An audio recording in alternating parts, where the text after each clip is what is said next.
welcome back to my channel, Just Automotive. Mga guys, accent, ito po yung pinalitan natin ng clutch master at saka secondary. Ngayon mga guys, sabi ng may-ari, yes, pagka pwede, check mo na lang lahat kasi may nararamdaman ako dyan. Yan. Nung i-check natin mga guys, ay wala na yung axle bearing, tinanggalan natin kasi umuulan ngayon, araw ng Sabado.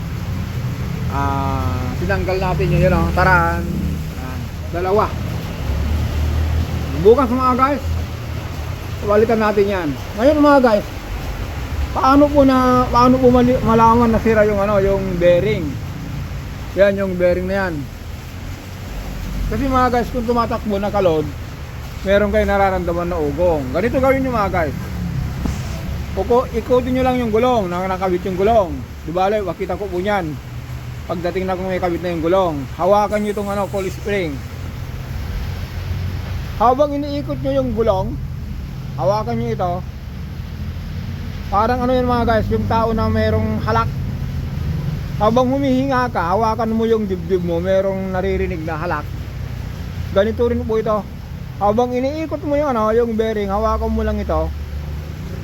Habang iniikot mo yung gulong, hawakan mo rito, nararamdaman mo yung halak o kaya yung ugong. Ganun lang po mga guys, hawakan mo yung bearing, ay yung coil spring, ikutin mo yung gulong, hawakan mo ito. Kung meron pong garargar o kaya halak, ang tama mga guys, bearing ito ba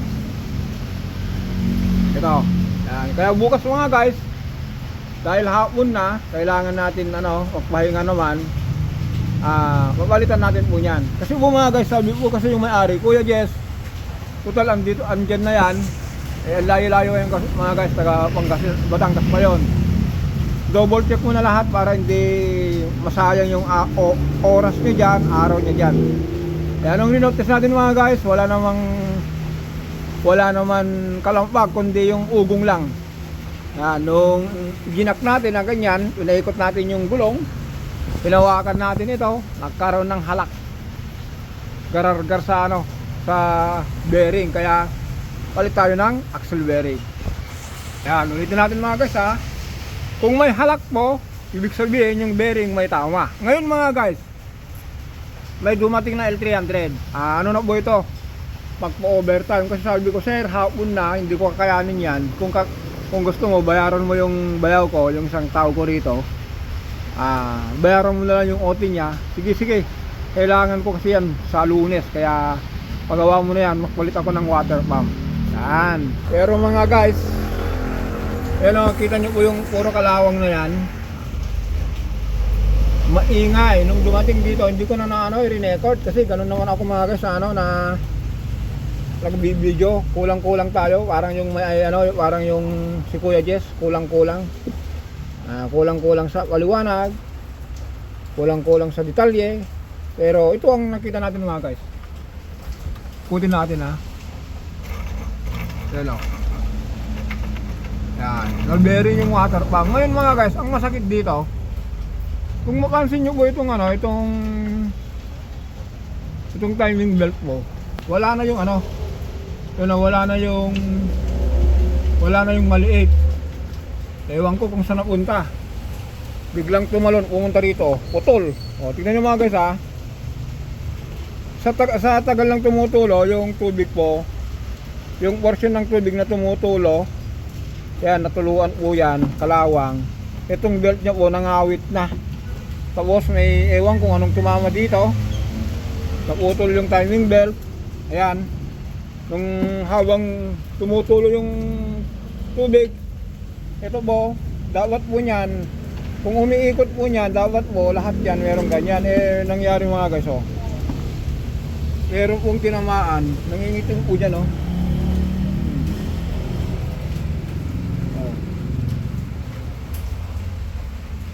yan ang story nito mga guys. Kaya ang gagawin natin dito,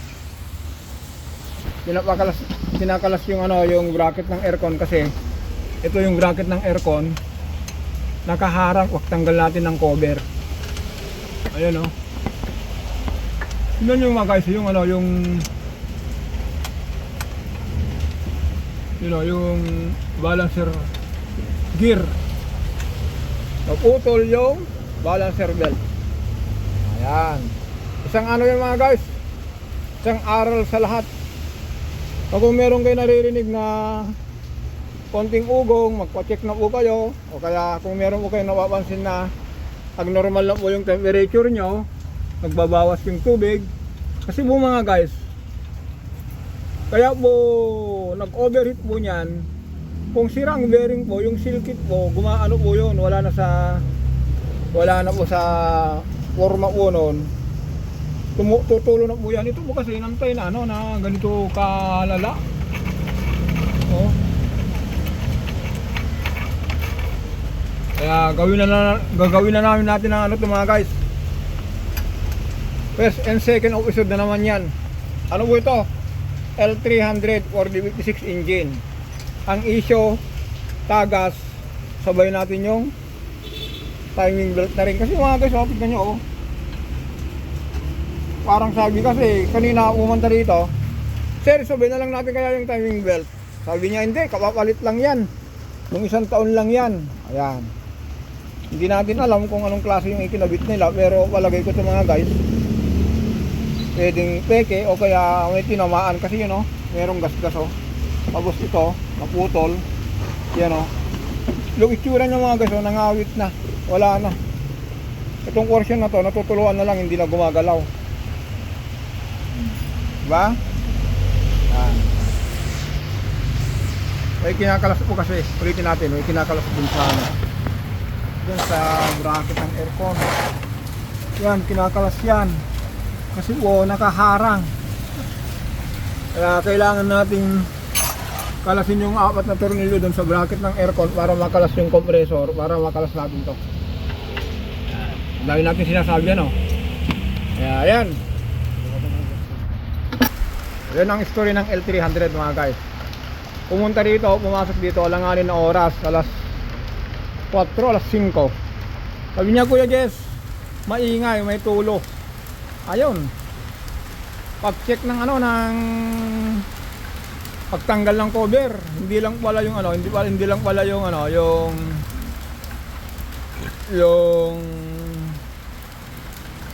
water pa ang problema, kundi pati yung timing belt na rin. Ito mga guys, dahil timing chain ito, walang problema.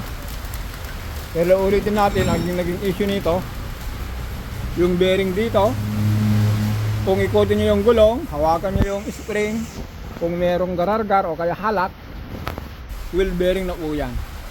Okay mga guys, ganun lang po, konting kwentuhan lang po ito. 8 minutes na walang kakwenta-kwentang paliwanag. Kaya hanggang dito na lang tayo mga guys. Sana po mapagtyagaan nyo yung yung mga video ko. Marami kayong rito matutunan na walang kabuluhan. Yan, may halak tayo rin na. Kaya yan mga guys, hanggang dito lang po tayo. For the next video tomorrow, yung L300, ayan, yung ginagawa ng L300 na yan, tignan natin yung water pump o kaya yung timing belt, balikan natin. Okay, hanggang dito lang po. Don't forget to subscribe, like and share. Maraming salamat.